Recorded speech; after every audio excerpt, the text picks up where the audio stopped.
Guys, tuturuan ko po kayo paano mag-record gamit ang Tangchi at ito, USB adapter. Mabibili lang po ito sa TikTok shop. Mura lang po ito. Hindi alam ng lahat na kaya mo ring mag-record nito. Mga bagay na kailangan nyo para makapag-record sa Tangchi na gamit ang USB adapter. Pinakauna ito, USB adapter. Mabibili lang po ito sa TikTok shop. Type C ito, Type C. Kailangan Type C kasi Type C rin yung Tangchi. At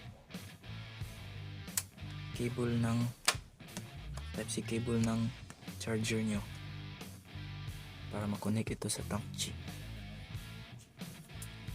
At guitar cable tsaka gitara nyo.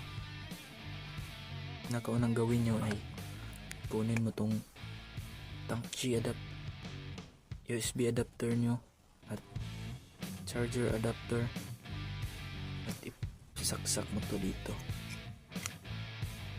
Yan.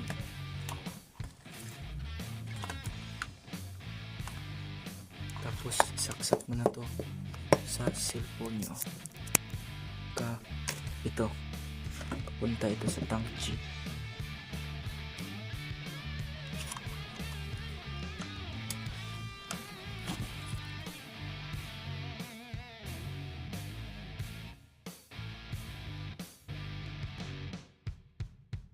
Ang gagawin ay ito, isasaksak nito sa input ng Tangchi.